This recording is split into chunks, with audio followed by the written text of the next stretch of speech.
Hi witches, so today I wanted to start a new little kind of series that I had in mind called Everyday Magick, and the idea behind it is that I just talk to you about different ways that you can incorporate magic into your everyday practice. So I'm going to do this on 3 different areas. They will be tea magic, color magic, and magical symbols. So today we are going to talk about tea magic, which is a topic that I really love, and I've had quite a number of people request that I do a video on. So first I'm going to drink my tea,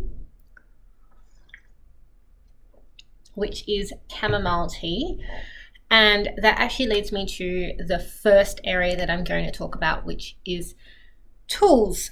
So there are some different tools that you can use, and I also just want to say that you can totally do tea magic even if you just have a plain old mug and you're using tea bags. You don't need to have any of these, but these are extra little things that I've brought into my practice because I feel like they enhance it. So the first thing I'm going to talk about is mugs. So I have invested in some really beautiful ceramic handmade mugs by a creator called Ashen Moon. The thing I love with these is they actually have crystals on the handle where you hold the mug. So every time you hold the mug, you're getting that kind of crystal energy in there, which is really nice. Having said that, you could also sort of make your own DIY version.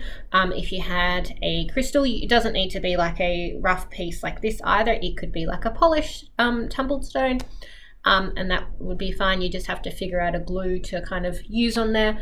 But that's something you could do as like a DIY option. But I also like that a lot of these have really beautiful magical symbols on there. I'll put in some images or videos of some of my other Ashen Moon mugs so that you can see what I mean. But even if you don't have access to buying mugs like this, you can even get on lots of websites now exist, stores like Society6 and Redbubble, where you can get any artwork design that you want printed onto a mug. And that's another good way to incorporate magical symbols and things into your daily practice of drinking tea or coffee. You can still use these mugs with coffee. I'm doing a video on tea magic, so yeah.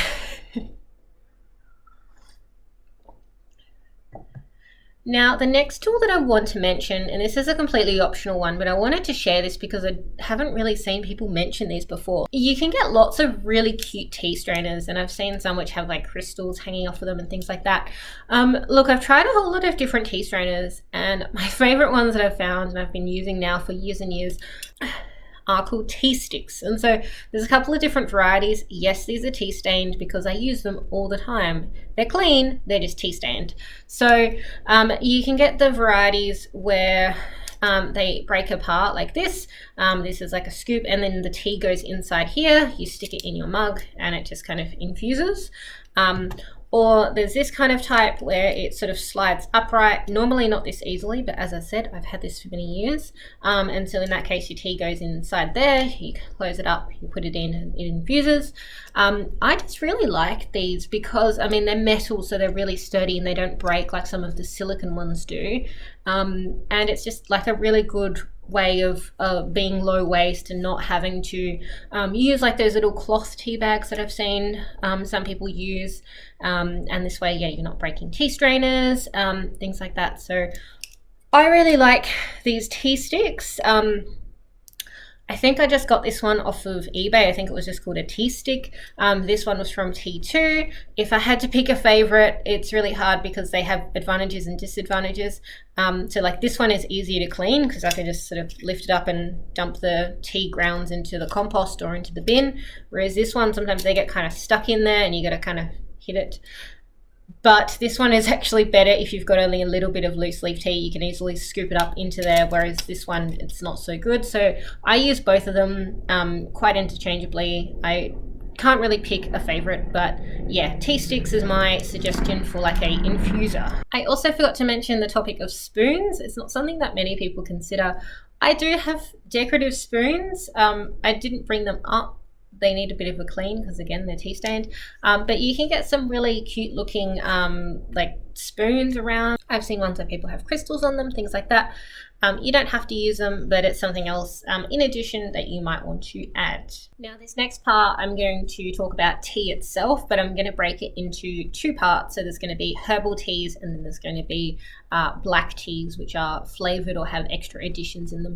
Now, just a quick note that I want to make when I am talking about herbal teas. So it's really important that you check the ingredients on your herbal teas, because you might be buying a tea thinking it contains a particular ingredient and it actually contains very little of that ingredient. I'm going to give you an example here. So I'm going to cover up the brand because this might not be allowed, but basically I have this tea which says it's pomegranate. However, when you read the back of it, the ingredients are apple, hibiscus, rosehip, elderberry, natural and artificial flavoring, 2% pomegranate seeds. So not very much pomegranate. It contains a little bit of pomegranate, definitely, and you could still work with the energy of pomegranate in there. But realistically, I would more be working with the energy of apple and hibiscus and rosehip and elderberry rather than the pomegranate in here. Now, sometimes there's practical reasons for it. Sometimes it might be a ingredient that doesn't particularly taste so nice on its own. But there are certain companies which will prefer to use artificial flavorings or natural flavorings rather than the actual herbs. That's something to keep in mind. Okay, so the first herb that I want to talk about is chamomile. So chamomile is a tea that I tend to drink on a daily basis. You can get it in loose form like this. You can grow it yourself and collect your own chamomile flowers. I tend to drink it as a tea bag form. It's really just up to personal preference. But that's just what I find. Particularly, I can take these to work and carry them around, whereas taking a big one of these and a tea infuser is not the most space effective thing to be doing. But so chamomile is one of my favorite teas for a number of reasons. So for starters, it is extremely calming. It's really good for helping you relax and to go to sleep, but it also has a lot of other magical properties. So you can use the magical properties which you might read about for a herb when you're working with tea magic. So the way that I do this is when I actually make the tea and I infuse it, I'm also infusing my intention into there. So when I'm making my chamomile tea, I'm infusing the intention of I'm drinking this because I want to be calm. You might even want to say a little affirmation along with it, like I am calm, things like that. So that's generally how I do tea magic. You can also even do things like you can stir it a certain way to bring in something, or you can stir it the opposite way to banish something. Now, the direction that you use will depend on which hemisphere you're in. So usually it's to stir clockwise to bring in something and anti-clockwise to banish something. However, in the southern hemisphere, that's reversed because we're upside down. So in that case, you would be stirring your spoon anti-clockwise to be bringing something in and stirring it clockwise to banish something. So you might want to be banishing stress, but I prefer to instead stir it as a way to infuse, say, calmness, and that's how I do tea magic. And I do that with all of the herbs that I use, which I will talk about soon, but that's the general principle behind tea magic. So as I said, chamomile is really good for calmness, for helping you sleep, for promoting dreams, general healing, but it's also actually one of those herbs that can be used for protection. It's also associated with love, peace, and beauty as well. So you can use it in glamour magic.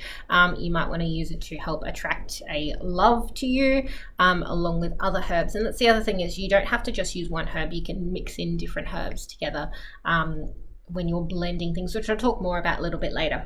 Chamomile is also really good for bringing in luck. There's a whole lot of folklore and things around chamomile and keeping it with you, or washing things in chamomile to promote abundance and luck and things like that. Lavender is also quite similar to chamomile, and sometimes in tea blends will be combined together for that reason. So lavender is another good one for helping you sleep, for helping you dream, for helping you feel calm, but it's also associated with protection, and because it is purple, it's associated to that third eye chakra, which means that if you're wanting to develop your psychic gifts and things like that, that lavender is generally considered good to work with, but you can also work with it in tea form. A note about lavender, I've mentioned it before, but I'll say it again. Not all lavender should actually be drank because it contains camphor, which can be poisonous in larger quantities. So do not just use lavender out of your garden. You really do need to use food grade lavender or culinary lavender, just so that you don't get sick, okay? Lavender is also really good for cleansing and healing and calming. So those are some other good reasons to use lavender. And next we have rose petals. Now I feel like rose petals are one of the most commonly used herbs. Obviously it's most well known as a herb to promote love. So that's something that you might want to use it for, but also similar to the others, it's also good for healing and calming and protection. Something that not as many people talk about is that rose is actually really good for like banishing things. So for example, if you are stressed, I would be adding in some rose petals to kind of work with that banishing energy as well. Rose is also really good for increasing your confidence, which works kind of hand in hand with if you're looking for love, you want to become more confident, more romantic, things like that. And it can also be used for divination. So rose is another really good all-round kind of herb that you can use in tea. Now, jasmine is another really good one for calming and meditation and healing, but also has associations with love and protection. It's also considered to be quite cleansing to the aura, and it's good for dreaming, but it's also really good for if you're wanting to bring things in like money, because it's associated with money. So for example, if I was wanting to bring money into my life, I would make a tea with chamomile and jasmine, and I'd probably also put some peppermint in there too.